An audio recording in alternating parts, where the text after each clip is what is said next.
नमस्कार। आप देख रहे हैं भोले भारत। यूपी की बात मनीष के साथ में आपका बहुत स्वागत है।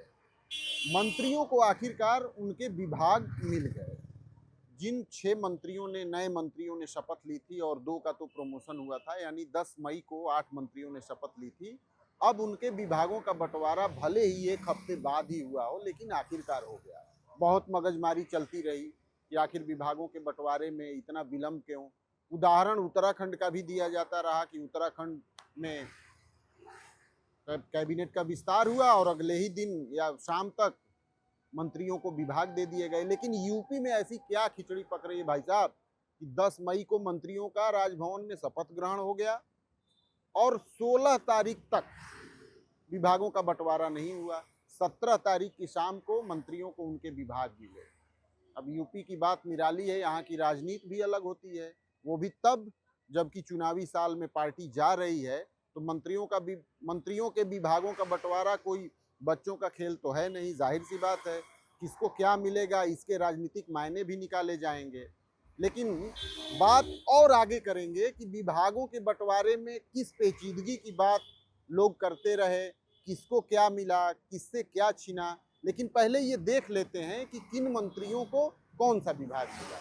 अब अंदाजा लगाइए कि जिस प्रदेश में मंत्रियों को विभाग मिलने में 1 हफ्ते की देरी हो जाए, वहां राजनीति कितनी उलझी हुई और गुत्थियों से भरी हुई है। और यही वजह रही कि भारतीय जनता पार्टी के नेताओं का, मंत्रियों का जीना मुहाल हो गया, क्योंकि कोई भी मंत्री या बड़ा नेता किसी भी जिले में प्रेस कॉन्फ्रेंस करता था तो उसके सामने पहला सवाल यही आ खड़ा होता था कि मंत्रिमंडल का विस्तार तो हो गया, लेकिन मंत्रियों को विभाग कब मिलेंगे साहब।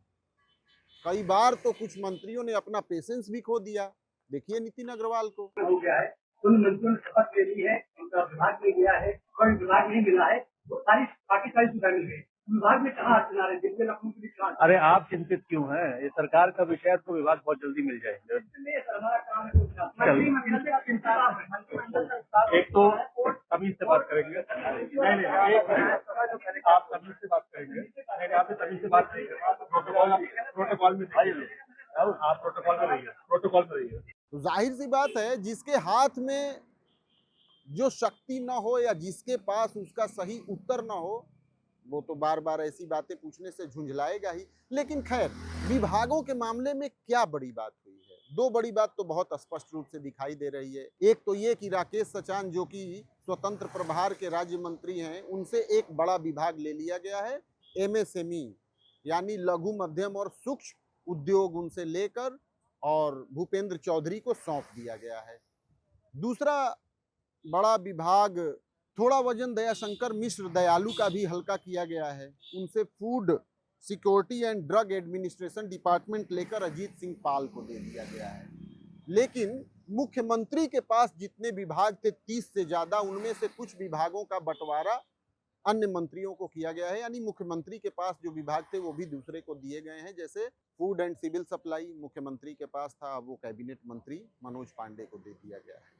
तो इन तब्दीलियों के बारे में तमाम तरीके की चर्चाएं चल रही हैं। जैसे राकेश सचान के बारे में ये चर्चा चल रही है कि एमएसएमई उनसे इसलिए ले लिया गया क्योंकि 2 साल पहले यूपीएसआईडीसी के करीब 30 से ज्यादा प्लॉट राकेश सचान ने अपने नाम करा रखे थे और जितने टाइम फ्रेम में उनको वहां पर इंडस्ट्री लगानी थी वो लगा नहीं पाए थे। शर्त ये थी कि यदि आप समय रहते इंडस्ट्री या यूनिट नहीं लगा पाएंगे तो आपसे वो भूखंड वापस ले लिए जाएंगे। हालांकि भाजपा सरकार में मंत्री बनने से बहुत पहले राकेश सचान ने वो प्लॉट आवंटित कराए थे अपने नाम।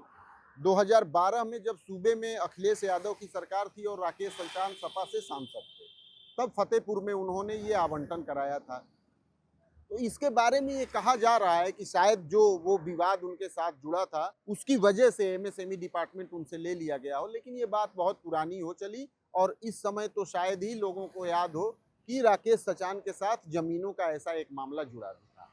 अब रही सबसे बड़ी बात, और क्या मुख्यमंत्री योगी आदित्यनाथ के मन मुताबिक ही मंत्रियों को विभाग मिले हैं या इस पर किसी दूसरे की छाया, उसका वरद हस्त दिख रहा है? अखिलेश यादव भी बड़े मजे लेकर, उन्होंने 2-3 दिन पहले ट्वीट किया था कि विभागों का बंटवारा अभी तक नहीं हो पाया क्या दिल्ली से कोई पर्ची आएगी और विभागों का बंटवारा उसी पर्ची के आधार पर होगा? अखिलेश यादव ने ये ट्वीट करके योगी आदित्यनाथ और भाजपा सरकार पर तंज कसा था। लेकिन अब सोशल मीडिया में ये बात बहुत तेजी से चल पड़ी है कि जैसा सीएम योगी आदित्यनाथ ने चाहा है उसी तरीके से विभागों का बंटवारा हुआ है, क्योंकि विभागों के बंटवारे से पहले ये कयास बहुत तेजी से लगाए जा रहे थे कि बड़े बड़े विभाग दूसरे लोगों को दिए जाएंगे, और तो और डिप्टी सीएम के विभागों में भी परिवर्तन किए जाएंगे और उन्हें और वजनदार और ताकतवर बनाया जाएगा बड़े विभाग देकर। लेकिन न तो ब्रिजेश पाठक और न ही केशव प्रसाद मौर्य, इन दोनों के विभागों में कोई परिवर्तन हुआ है। और तो और मुख्यमंत्री के पास जो सबसे बड़े विभाग मौजूद हैं उनमें भी कोई छेड़छाड़ नहीं हुई है। मसलन गृह विभाग, गोपन विभाग, सूचना विभाग, कार्मिक विभाग, नियुक्ति विभाग, खैर ये सब तो 6-7 विभाग किसी भी राज्य के मुख्यमंत्री के पास ही रहते हैं। लेकिन अन्य विभाग, जिन विभागों में कभी कोई मंत्री रहे हैं, वो विभाग भी मुख्यमंत्री के पास अभी भी बरकरार हैं और किसी को नहीं दिए गए हैं। जैसे इसमें एक बड़ा डिपार्टमेंट है माइनिंग, खनन, वो मुख्यमंत्री के पास है। एक बड़ा विभाग है पीडब्ल्यूडी, जिसके मंत्री कभी जितिन प्रसाद हुआ करते थे, वो मुख्यमंत्री के पास बना है। नागरिक उड्डयन, जिसके मंत्री कभी नंदी हुआ करते थे, वो भी विभाग मुख्यमंत्री के पास बना हुआ है। तो जाहिर सी बात है चीफ मिनिस्टर के पास जितने ऐसे विभाग हैं जो कभी मंत्रियों को आवंटित किए गए थे और बहुत बड़े विभाग थे, और जिसकी चर्चा थी कि ये सारे विभाग डिप्टी सीएम में से किसी को सौंपा जा सकता है या इन मंत्रियों को सौंपा जा सकता है, वैसा नहीं हुआ है। और इसीलिए सोशल मीडिया पे ये नैरेटिव बहुत तेजी से चल पड़ा है पिछले कुछ घंटों में कि योगी आदित्यनाथ क्या 20 साबित हुए हैं। यूपी की बात मनीष के साथ में आप मेरे साथ बने रहे, इसके लिए आपका बहुत धन्यवाद। एक और एपिसोड के साथ हम मिलेंगे, तब तक के लिए दीजिए इजाजत। नमस्कार।